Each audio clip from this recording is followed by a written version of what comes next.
isn't sure when his admiration began to turn into something more, something he knew he could not pursue no matter how badly he wanted it. Maybe it was the urge, watching one shooter Aizawa, pro hero Eraserhead, leap into battle, grossly outnumbered, just to protect them. Maybe it was the sports festival, listening to his tired voice talk about their class, and what they had learned. Perhaps it was any of the numerous times he had stopped what he was doing to check on a student who seemed distressed, taking the time to make sure they didn't need his help with anything. He does know when the first roots began to take hold in his lungs. It was after a particularly difficult day, frustration causing his mind to spiral in many directions, none of them good. Aizawa had approached him after class, rested a comforting hand on his shoulder, and asked in a low voice if he wanted to go rest in the infirmary. Izuku had looked at him, felt his heart clench with pain as he realized that this man could never love him back. The next morning he had coughed up a small handful of beautiful pink petals. He flushed them down the toilet and steadfastly ignored the tickle growing in the back of his throat. Shooter Aizawa was a logical man. At least, that's what he tried to believe. It was hard to, though, when his mind wandered constantly to green eyes and soft, fluffy curls. Hard to feel logical, when he wanted to brush his lips over the freckles of the boy's face and whisper sweet things in his ears. It was illogical to fall in love with a student, he told himself. He was old, tired, not fit to be anything more than a teacher for Izuku Midoriya. The boy would not love him, how could he, when he had so many other young people around him offering their hearts? He tucked his feelings away to the bottom of his heart and rationalized why it would never happen. It did not make the tightness in his chest any looser. Unsurprisingly, it was Bakugo who first found Izuku coughing up petals into the bathroom trash. He waited patiently for the green-haired boy to finish, then quietly pulled him into a tight hug. He did not ask who. He didn't have to, he knew, because he saw the sadness in his best friend's eyes whenever he watched their teacher. He knew, because he often held him as he wept over the unfairness of it all. The petals continued to come. Izuku continued to ignore them. Hisashi was there when Shota coughed up the first petals, beautiful pale blue things, all soft and velvety. He looked at his friend sadly, and patted his back while the dark-haired hero cried silently. He didn't push him for answers, simply comforted him while he wept. The petals were dropped into the trash, buried under tissues. The flowers constantly scratched at his throat. He told himself he deserved it. For months Izuku pushed the petals down, suffering quietly through final exams, the training camp, Kamino ward. He doesn't want anyone else to know, but it seems fate has other plans for him, and he finds himself collapsing in the common room of the dorms one night, hands clutching at his chest as he struggles to breathe. It had gotten worse lately, fully grown flowers tucked into hidden crevices in his room. The roots were strangling his lungs as they did whenever he felt a burst of longing. Todoroki rushed to him, pulled him upright just in time for him to lurch forward and burst into a coughing fit, pale pink camellias dripping from his lips, the edges tinged faintly with blood. He pressed a hand to his mouth, and stared numbly at the ground, a handful of petals crushed in his other hand, ignoring Todoroki's pitying, questioning stare.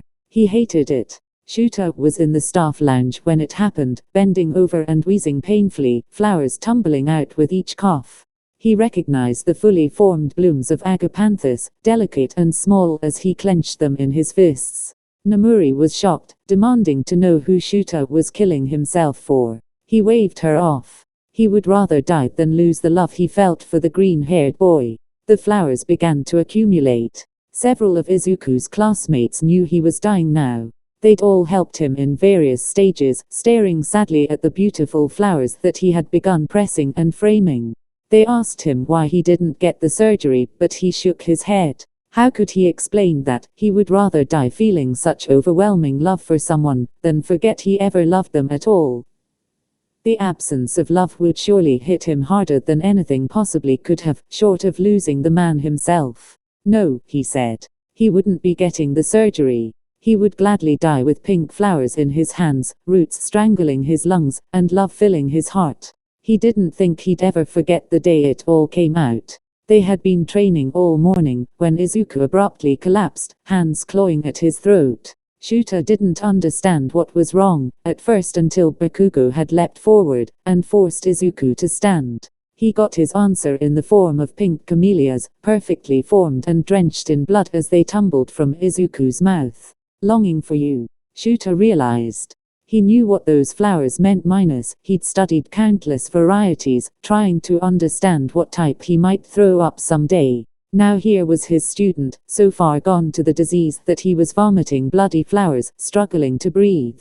Bakugo gave him a pleading gaze as he rushed over, voice small and scared as he whispered, "Please, I can't lose him, please Aizawa, you don't know minus." He said he'd rather die in pain like this if it meant he felt all of the love still. He felt like he was missing something crucial here, something that would have solved it. Pressing a hand to his mouth to suppress his own blooms, he, too, was nearing his end. He could feel it in the way his lungs hurt with every breath, in the way that blood coated each flower like a morbid gown. He wrapped his other arm around Izuku. He picked him up carefully, sprinted towards Recovery Girl's office. He lay him down, and bent over the trash can, just in time to release the pent-up blossoms in his own lungs, the flower he had grown to recognize so well he could draw it in his sleep, being a darker shade of blue, bordering on purple. Agapanthus, secret love. He thought mournfully, turning towards Izuku, wiping his mouth with the back of his hand. His student stared at him wide-eyed, tears trailing down his pale, freckled cheeks. Izuku felt numb, watching his teacher cough handfuls of pale purple, blue flowers into the trash. The blooms were slick with blood. He wondered how long it had been for him, who he must love to be so sick. Shota is the first person who asks who, and gets an answer. Who is all he can ask, watching his crying student, watching the boy he loves die, with sad eyes. He doesn't expect the answer. "I'm at the end anyways," Izuku whispers, eyes half-lidded. "It's always been you, always. Since the beginning." Shota takes a moment to find his voice, stepping forward to grip Izuku's hand. "Why?" he practically begs. "Why wouldn't you tell me?" Izuku smiles at him sadly, caressing a pink flower in his lap. "You couldn't have loved me, sensei." His voice is low, tired. Shota hates that it sounds like he's given up. "But I do," he whispers pleadingly, holding up a few blooms of agapanthus in his other hand. "I do love you, Izuku, and I couldn't stop, and it just grew, and I held on selfishly, because I couldn't have you." Izuku stares at him, shocked, overwhelmed, and Shota cups the sides of his face gently and leans in. The kiss is gentle, longing, everything they have been dying for since the very beginning. Izuku sobs into his hands, trembling and giddy, because what were the chances? They collide again in another kiss, and it feels like fireworks are fizzling across their skin everywhere they touch, both hungry to feel the other. Each kiss chases away the tension in their lungs, loosens the roots gripping them so tightly. Izuku's teary smile is like sunshine as he looks at Shota like he hung the stars. "I love you, Shota," he says with a small laugh, and he laughs too because it is silly that they were right there all this time, coughing up flowers for each other, with no idea. "I love you too, Izuku," he whispers back, heart happy, lungs free, and arms full of the person he loves. "I love you too."